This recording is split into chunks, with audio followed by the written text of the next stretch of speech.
Og derfor er at tåsa om 17 helt av 15. kapitlet i Johannes evangelium. Jeg tåsa om 11 første versene i sørste viko, og så nå får jeg tåsa om resten av kapitlen fra vers 12 til 22. Jesus tåsa i de 4 heltene særlig om det her sanna vintreie som vi hørte fremme søgnast. Her med til Anna sier, jeg vintreie, tid og grønene. Han taler hese talene til lærersvenner sønner, men her vi øsne til alt de som kom til trygg var Jesus 18a tøyer. Og la meg lykke til at jeg tror det sørste verset som vi hukte på søgnast, det er 11. verset her han sier, Hette her vi tala til tykkara, fyrir at glede min kan være utikkun, og glede tykkara kan være fullkommen. Og i hese versen viser Jesus okkun av tver årsøkjer til at han vil tala og talar til tørra, til fyrir at glede hans kan være uitøymon, og at glede tørra kan være fullkommen. Som jeg nevnte søgnast, så 14. kapittel mer en trøstar kapittel, kunne vi kanskje kalla det for, medan 15. kapittel mer er på som han gjør. Og just ut i neste versen, til første som vi skulle ta som i kveld, vers 12, her kommer han vi en båvån, og her han sier at hette er båvmått, at de skulle elska hver annan, og jeg har elska tykkun. Hetta la Jesus nekva hjärsta. Nu han skulle færa fra dem og dødja og færa til himmels. At tar måtte elska hver annan. Han visste at tar for å komme ut i nekva futjenskap og komme livet etter igjen futjendalien heime og at tar for å være ætsakter, tar for å være forfilter og så framvegis. Men Jesus tåsar nekv om at elska og i hese her talene som han taler som er nok så lang. Og et av første som han sier, da han begynner å tale til det som stender i kapittel 13 og vers 34 og 35, det nytt på djevitikkun, at de skulle elska hver annan som jeg har elska tikkun, skulle øysen tid elska hver annan. Av tog skulle alt sanne at de lærersvenner møyner, at de var karløyga hver til annan. Og her i vers 12, som vi var i, her setter han til i samband med hvordan nekv han hever elska tøyer. Han elska tøyer så nekv at han viljer å komme til gjerrar og færre ut av krossen at dødja fyrir tøyer. Og i løyve sønnen av hjørne sønte han henta karløygan og så mengan hatt. Ta i tåsa om kapittel 13 så vi at Johannes sier såleis om Jesus og i første versen i kapittel 13 fire påskehøgtøyene hendte dette. Jesus visste at tøymi hans var kommet, at han skulle fære bortstyrelsen høyme til feiren, og som han hei elska sin ekno som i høymunnen var, så elska jeg han tøyr lyka til endan. Jo, sannelig, Jesus elskar i sine lærersvenner, og han elskar framvegis mennesker vi samme karløyga. Og de som kommet til trygg og han, heva så finnes jeg så på, elske hver annan. Det skulle ikke være så torrførst at gjørst, ta jeg vidt minnes hvordan jeg frelseren hever elska okkom. Og i samme viffenje sier han så i vers 13, «Ongen hever større karløyga enn at han djever livsøyt for vinersøyner. Jesus vær og alltid til fullkomna fyrdøme og ødlun økjon.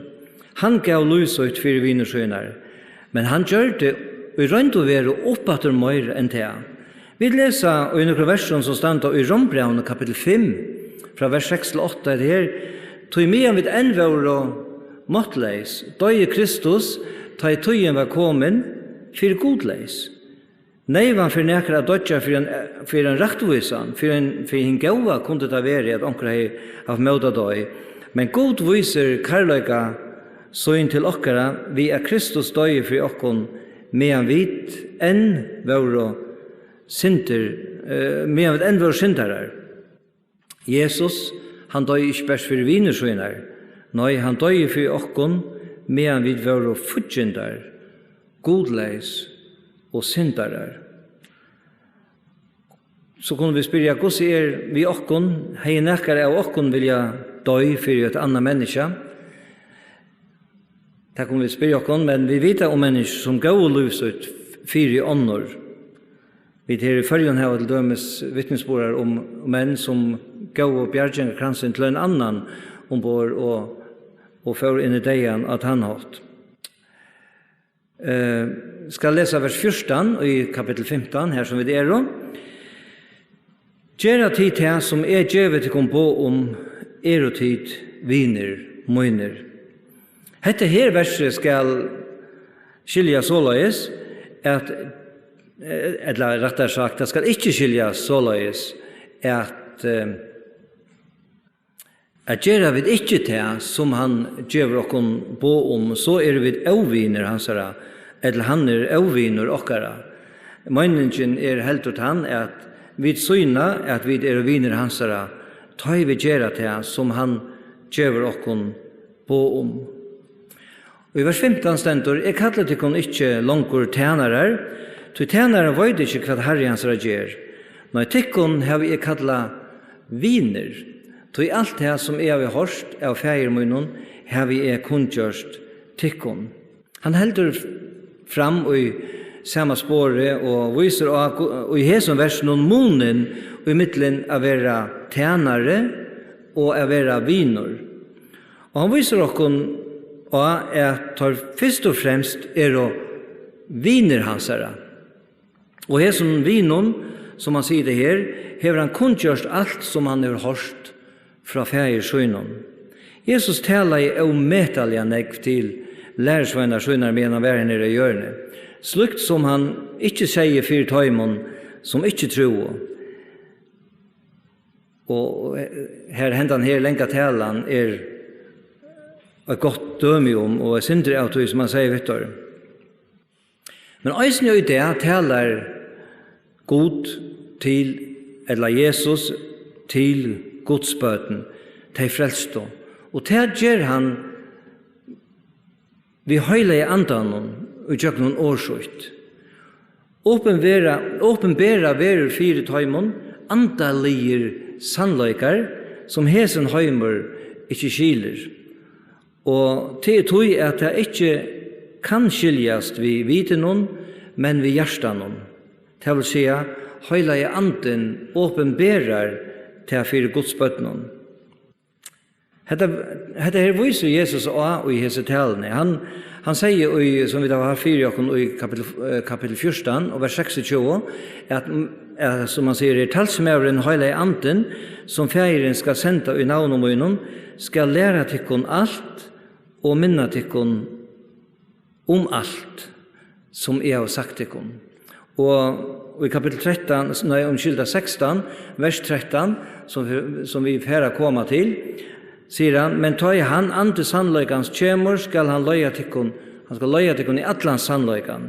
Han skal ikke teka av seg sjálfum, når det som han høyrer skal han tala, og det som koma skal, for han har kunngjera tikkun. Men ta i så Jesus sier her i vers 15, jeg kallar tikkun ikke langkur tænarar. Mestir seg sjálfand ikke at har ikke væro tænarar hansara. Sannlega var det til. Han ville bare vise døymon ahittar at har først og fremst væro viner hansara. Og det var det som han ville kalla tøyr. Og vi kan si at just tøy tøyr væro viner hansara var det lagt at og sjálvsagt tja tøymon og av samme hatt tja okkon i det som trykk var av han at tæna honom vera tænarar hansara. Så sier han i vers 16: Tid har ikke utvalgt meg, nei, jeg har utvalgt tikkun, og jeg har sett tikkun til at de skulle fære ut og bære avvøkst, og avvøkst og tikkere skal være vi, så færen kan gjøre tikkun alt som de bier han om i navnet munnen. Tid har vi ikke utvalgt meg, nei, jeg har utvalgt tikkun, sier Jesus. Og her sier han først og fremst vi lærersvenner sønner. Vi vet jo fra evangelien at han valgte seg 12 lærersvenner, Jeg fylgja seg hese 3 årene han gjekker nere. Men hette hever, og i røndever som alt annet som han sier, en brøyere tøtning enn det. Vi som tryggva av Jesus heva og i verleganen ikke utvalgt, eller vi kunne også si valgt Jesus. Han hever utvalgt, eller valgt okkon. Fra början. Det så grønt ut fra skriftene. Paulus sier i Efesosbrevene kapitel 2 at vi var deg og i synton og misbrotten okkara da han kom. Og i Rombrevene 5, her som vi var i Jan fra vers 6 til 20, her stand det ikke minne enn 4 høyte og mennesker og i sin opprunna. Og det var det her, måttleis, godleis, sintarar og futjendar. Og jeg kan lukka lesa det verset som stendur i Esaias 3:3, vers 6, som er så kjent. Her han sier, vi viltost ødel av løy, som sier, vi venter okkom kvørsun vi, men Herren tar han som kom. Han løyde av okkon opp, men Herren let fatla av hans skiltena og la av okkon ødlun. Nei, vid utvaldo etla valdo ikke Jesus. Han valgte å komme her nye til gjerrar, a løyte etter okkon, og han rakter håndsøyne ut vi øyne frelsegave, og kvønt han som vil teka i møter, utveler han at være badensøyt.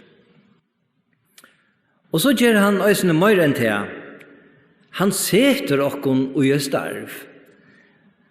Tog det stendur vujere i hesum versen, det stendur, og jeg har sett ikon til det, at de skulle fære ut og bære avvøkst. I halte dette så vekkurs og en så avhoverd åring som Jesus brukar her. Vi hører ofte om folk som vil ha sett i starv. Det samme har Jesus gjort ved okkon, som trykker han. Han har sett okkon i starv. Han har sett okkon til at vi skulle fære ut og bære avvøkst. Her kommer han så aktor inn og hetta vi avvøksten som han tog seg nekv om i 4. kapitlen og som vi tar fram med senast.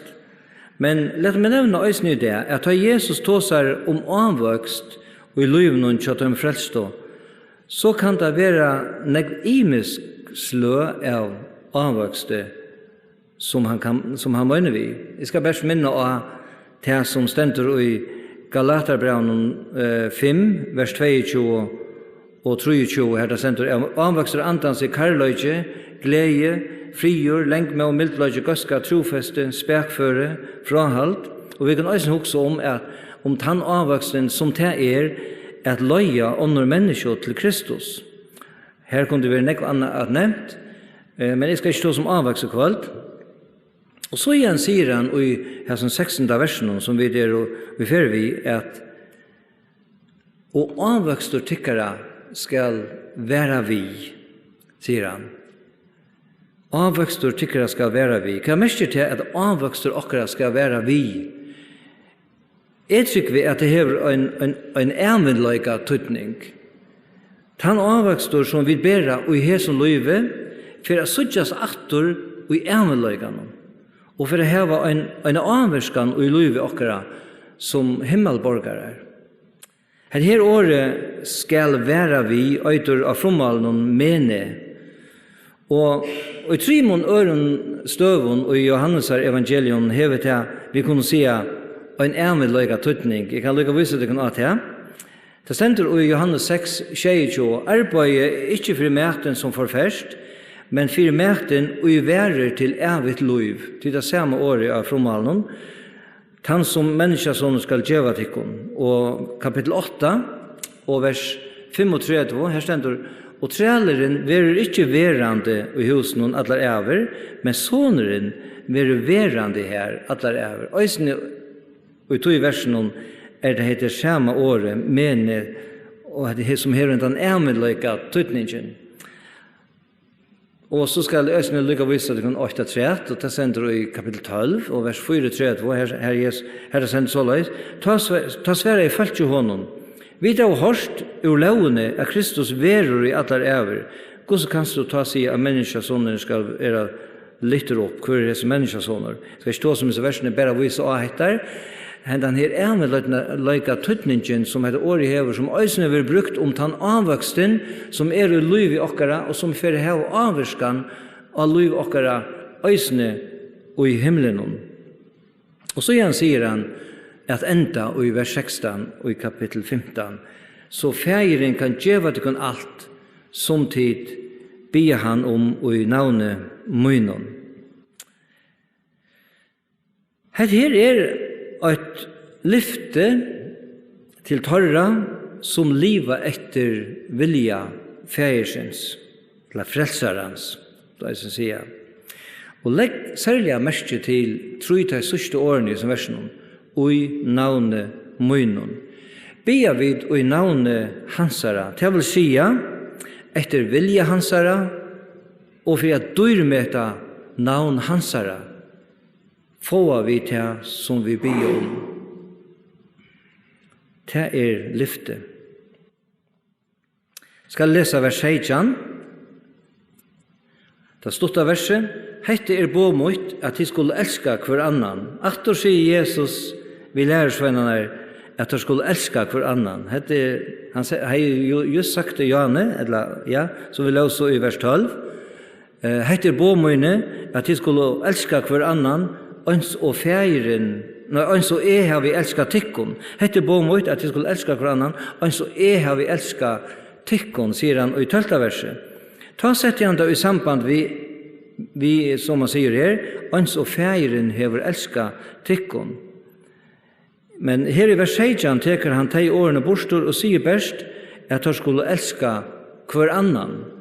Jeg trykker at han, og i hesen fører noen øynans, vi legger dent da, til fyrra, hvordan områdende det fire tøyer, at har elsket av hver annan, at har hildt oss saman, og at har saman stå i møter ønskapen og fortjenskapen som tøymon for at være fire. Det just det som han for å ta oss om at han her verset.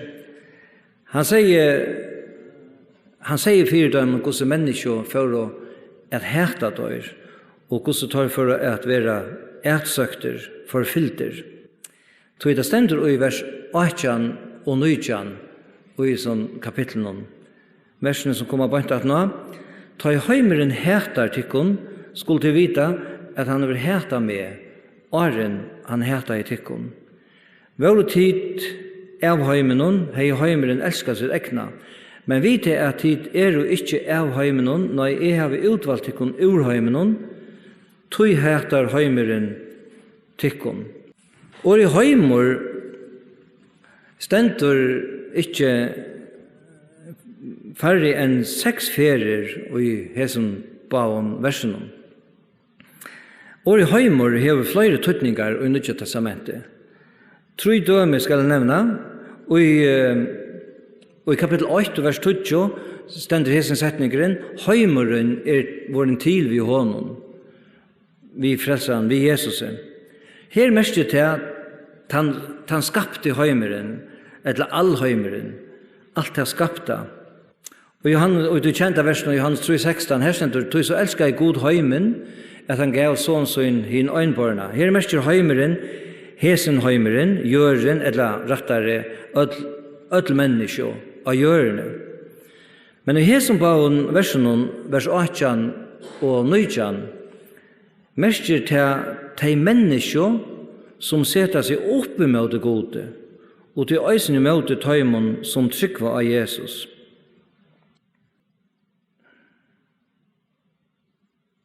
Og Jesus, han brukar rättliga sterk år, kan vi säga. Han nyter året att häta, inte mindre än 8 ferier i resten av hela kapitlen. 4 ferier i hela på versen som är just av Lise. Och vi kan spyrja hur Jesus nyter ett så störst år som att häta i hela fören. Vi vet att jötarna häta av han verkliga och gör allt för att göra av vi Jesus.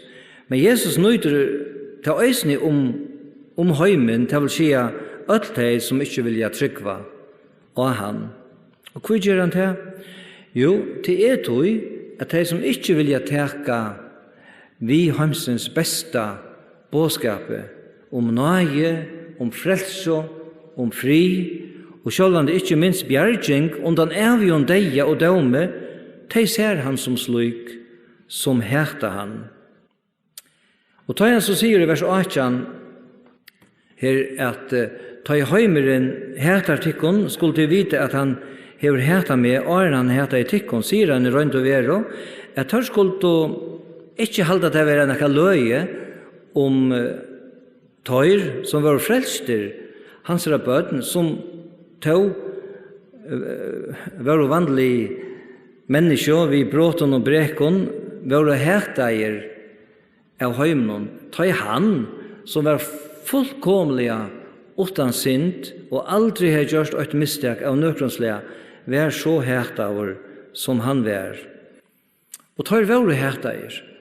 Lærersvennerne, apostlene, ta vi leser tjøkken apostlasøvene, så gjør vi så grøyt hvordan størst hertere var og i møter apostlen og annars øtlun som kommer til trygg av Kristus. Heldig verer at alle lærersveinar Jesus utan øyn, lio, blåvitten steian, og tar fleste av rævlian hårt. Og oppi tjøkken alle kyrkjo og samkom og søvna hever hertre i møte om kristne og være størst, og til det framveges og i det.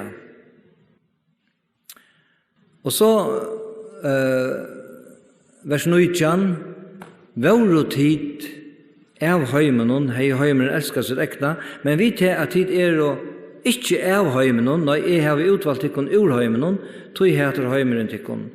Jesus nøyter her malberingarna at vera av heimenon, etla ikke vera av heimenon. Det merker sagt vi øren åren at være av heimenon å være ofrelstor, eller ikke godsbaden.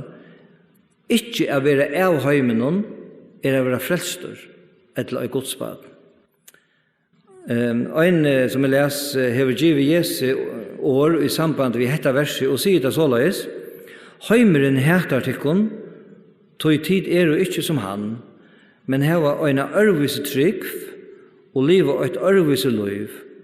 Og tog hava drige tikkun ur heimenon evra lærersveinar og apostlar møyner, heimeren elskar alt ut det som lydgjest honom og gjer som han sier, eller gjer som han.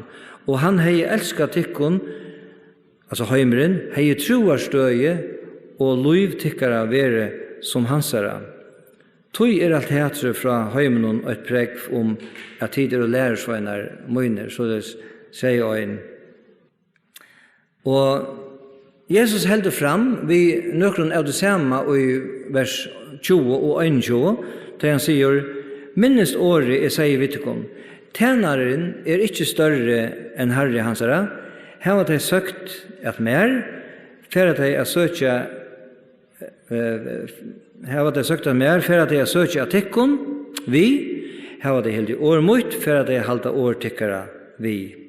Alt hetta for at jeg gjerra vi tikkon, for navns munns skuld, tog jeg kjenner ikke han som hever sendt meg. Som Jesus selv sier her, så har han sagt dette vittar fyrr, og i kapitel 13 og vers 16, her sier Jesus, sannelig, sier tikkon, tjenaren ikke større enn herre hansara, og heldur en som kjentur større enn han, og sendi han. Her sier Jesus da i samband vi at han herren, som kjent tøyr, og således han større enn tøyr. Men her i vers 20 og 21 setter han det i samband vi at tøyr skulle være herteier, og ætsøkter og forfylter. Han hei avværa tar visste det, men tar heldig korsene fast vi frelsere søgn, og var viljer enta affæra og i deian fyrir han. Jesus var dei for tar, og annars alt som søgjane og kommet trygg av han. De har finnet hitt evige løyve i himmelen, og lærersveinene fører i deian fyrir Kristus har skuld. Så kunne vi spyrja, hvordan våre vi okkon, vi mer. Så sier Jesus i endan av vers 20, at her var det helt i årmøyt, for at det halta tykkere vi. At her var et godt lyfte til lærersvønnen å få. Her sier Jesus at årtorra, og til øysene årene, eller båskaperen, til øtlån tænaren hansara ettersøgjane, være jævnsett vi år Kristus er. Det har samme endamål og samme virkna.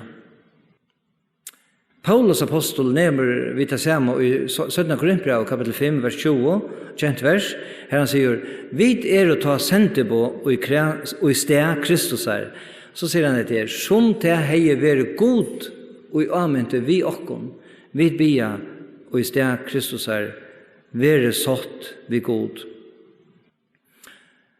Så høyest det alvarsamt å være et godt spaden, en tryggvande, ta I hugsa over hetta å være hært av og forfylter, det største hugsa at vi har finnet et så størst kall at vi å sende på og i sted Kristus er, og at år okkara heva samme virkna som år hansara.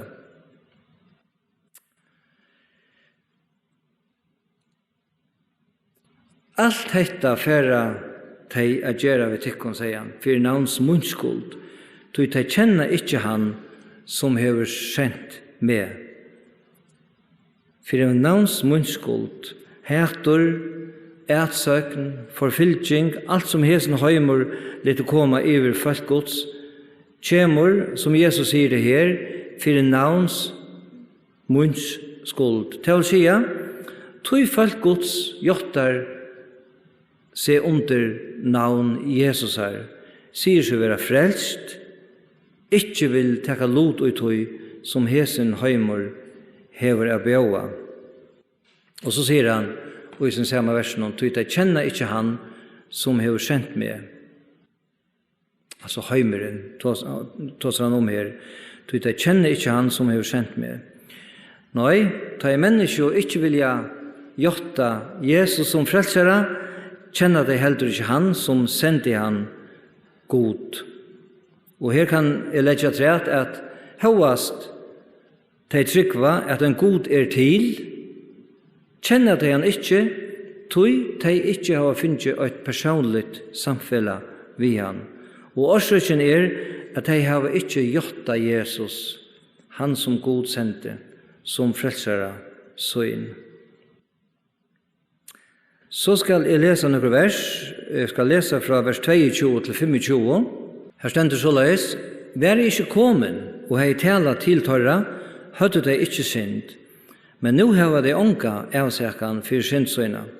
Tann I hætar med, hætar fægir må vi. Hei, og så sier han vers 24 og 25, «Hei ikke gjørst de versk mittlen tørra som ingen annar hever gjørst, høyde de ikke synd.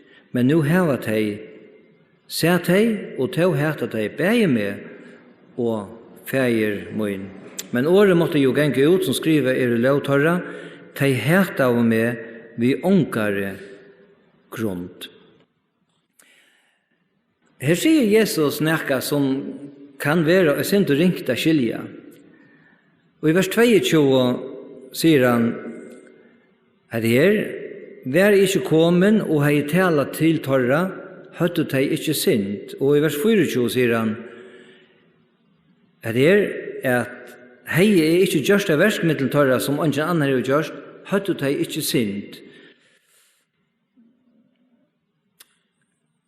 Ta Jesus og i hesen på føren sier at her, høttet de ikke sint, mestet de sjølvande ikke, at være han ikke kommet til gjerrar og tala til torra, som han sier i vers 22, og ikke gjørst det versk, mittlen torra som han gjør det, som han sier i vers 24, ja, så har jo menneska vært utan synd. Synden kom inn i heimen ved Adam og Evo, og siden ta her var alt synda, som Brombrav 3:23 synda, sier øtla og synda, og ta med fatta stort gods. Nei, Jesus viser av her hvordan stor synda at vreka han.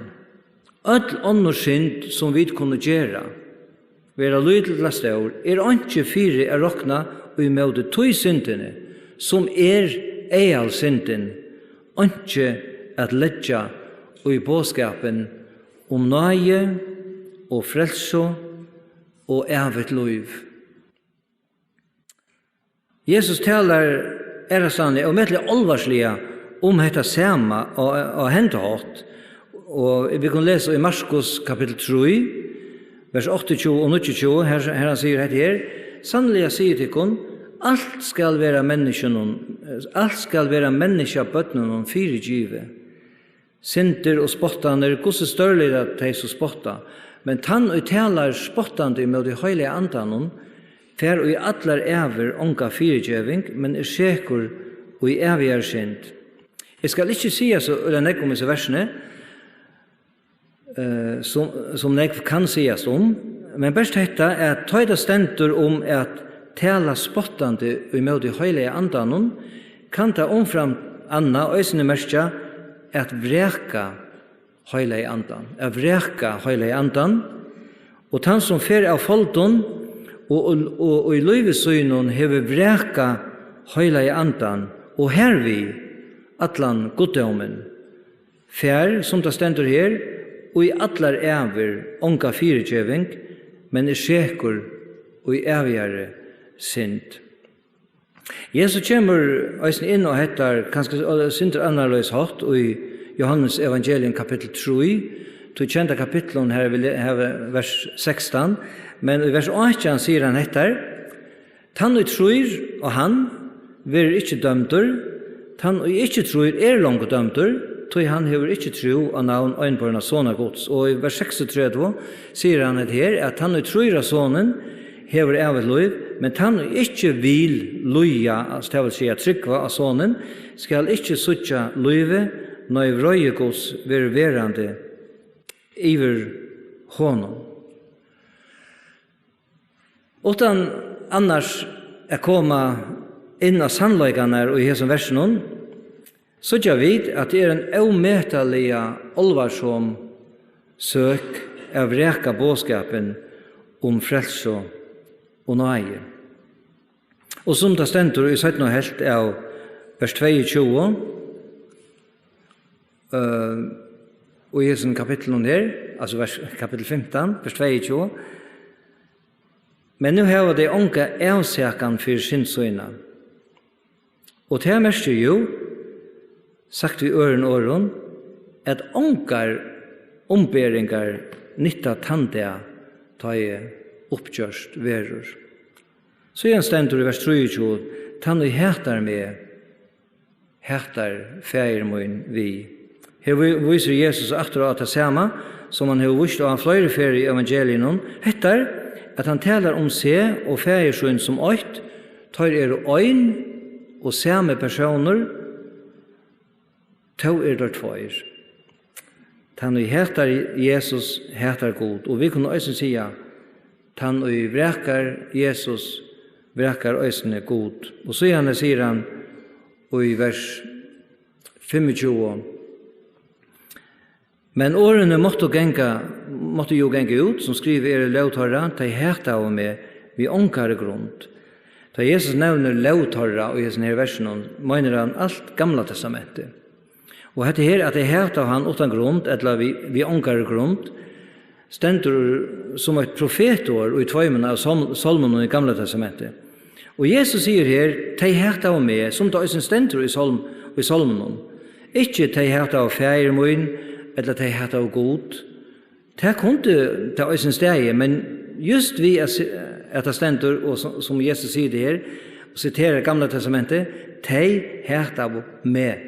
Viser han at dette var profetor Jesus, seg, som kom av skulde, og som kom lai 1000 år etter at det var skrivet. Og så heter tei hert av meg vi ångare grunnt. Ja, sannelig.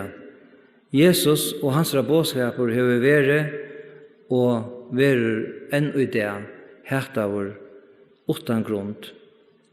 Öll grunnt at elska, teka imot, fagna, hesson underfotla bådskapet, og hesson underfotla personer, gjøre han til sin frelsare, og gjøre hon reie av liven. Så igjen skal jeg lese tveita sørste versene i sin kapittel, vers 26 og 22, her er sentur. Men ta jeg talsmæren kjemur, som jeg skal senda tikkun fra ferien, ante sannleggans, som utgångur fra ferien, han skal vittna om meg, og øysen tid skulle vittna, til tid til å være vimmar fra opphavet. Det et trøstar år her med rentan til lærersveinene, etter at han har tåsa så nek vittar om alt det ønda og hertre som skulle komme, og som øysen skulle være, ta i mån 4, ta i han var færen. Og til trøstar året øysen til øyt som kom til trygg etter tøyr. Her taler Jesus om den tredje personen i goddommen, Høyla i andan, som han skulle senda til gjerrar fra færen etter at han var færen til himmels. Og han setter 2 høyde og han og i vers 26, han kallar han for talsmæveren, og han kallar han for ante sannløygans. Høyla i anden, som åpenberar sannløygan fyrir okkon. Det sender i kapitel 16, som vi kommer til neste fer, og vers 13. Men ta i han ante sannløygans kjemur, skal han løya tikkun og i atlan sannløygan. Øysen viser Jesus i vers 26 det samme som han gjør flere øren støven Johannes, og som jeg har nevnt for, at han og feir hansara tar åkt og samme personer.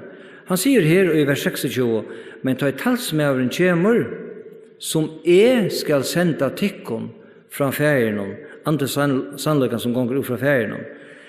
Og i kapitel 14, og vers 26, her sier han da henta hatt, men talsmæveren høyla i anden som feiren skal senda i navn om øynene, skal lære til alt og minne til alt som jeg har sagt til. Han sier til at, og i ørenversen sier at han skal senda, og framan undan har jeg sagt at Gud skal senda han, og viser her at goddommen, og at har vært en person har vært trutcher i goddommen. Og så at enda vers 26, her sender og eisne tid skulle vittna til tid av å være vimmar fra opphavet. Alt som kommet til trygg av Jesus våren vittne hans herre. Og det som de høyre han sier tjøk noen åre vi høyla i andan det som han ønsker at vi bæra øren mennesken. Så det stender at tar det være vi honom fra opphavet mest til at de 3 årene han har vært i allmenne tjenest her nere har han haft lærersvennerne tjaser og har lagt en egg som vi da eisne suttja og i evangelien. Herren ønsker at vi skulle være vittne i hans herre, at bære bådskapen om han ut til mennesker, men for at vi kunne gjøre det, så må vi komme til Jesus. Vi må gjøre oss under hans herre nøye og kærløyga.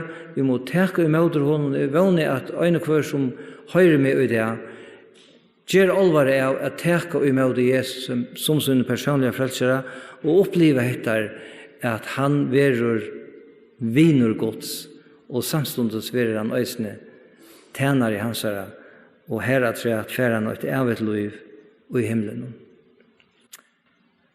Vi slår bia sammen.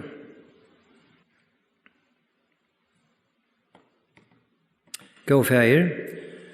Vi takkar deg for at vi har kunnet være her i dag. Og takk for i år tøyt. Takk for hese i år og i Johannes 15. Takk for at vi kunne åpne skriftene i fri og navn, og at vi har løyvet til at bære bådskapen ut til mennesker og fægir. Vi takkar deg for det. Og vi letja okkene tøyne hendur, bid om å være til en øynstøkken som hever hørst i det, og letja land og folk i tøyne hendur, og be sikning i det, og i tøyne døyre bra navnet. Amen. Så igjen skulle vi enda i det, vi syntja en sang sammen i bøkene, han nummer 402. Og søtt hin søvan om Jesus, som døye og i syndarens sted. Nummer 402.